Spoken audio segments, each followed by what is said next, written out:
Fellow countrymen of Ghana, once again I speak to you from the voice of the African Revolution, Radio Guinea, Conakry.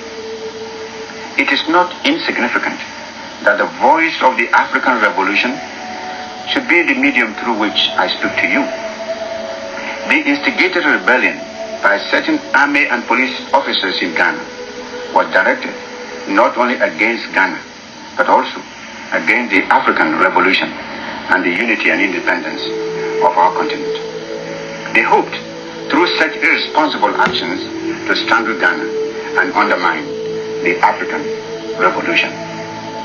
For years, I have been talking and speaking, writing and teaching all about imperialism, colonialism, and neocolonialism in order to create an awareness of their workings and machinations.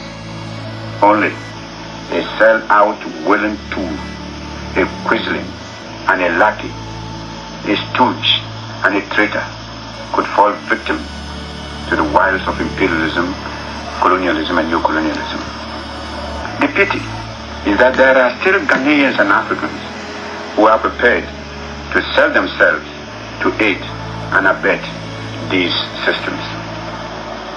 These agents and stooges chose to attack the African Revolution by attacking me. They know that the name of Ghana is one of the symbols of African achievements. It was so in medieval Africa, and it is so today. The reawakened African giant is the master organ for African progress, national consciousness, and African unity. It is the symbol of the courageous struggle of the African people for national independence and continental unity. From pre-independent days to the day we fought and won our independence from colonial rule, the symbolic date being 6 March 1957, Ghana has thrown herself freely and boldly into the struggle for African emancipation. We have proclaimed our firm stand against imperialism, colonialism, and neocolonialism. We have unflinchingly stated that the independence of Ghana was meaningless unless it was linked up with the total liberation of the African continent. We made it clear to our brother African states, which followed us in the wake of African freedom and independence, that unless Africa was politically united, our continent would never be really free from foreign interferences and domination.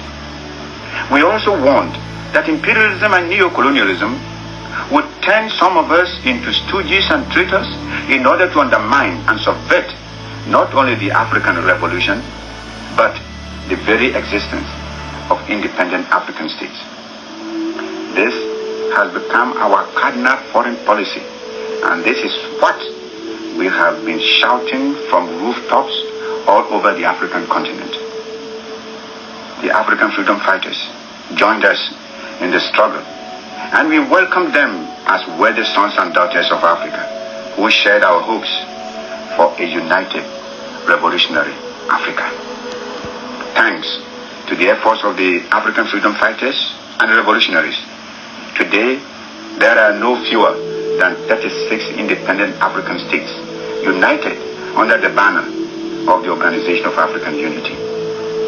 The Organization of African Unity presents a common front in the struggle to free and unite Africa and claim for her the international recognition, dignity, and respect which is Africa's due.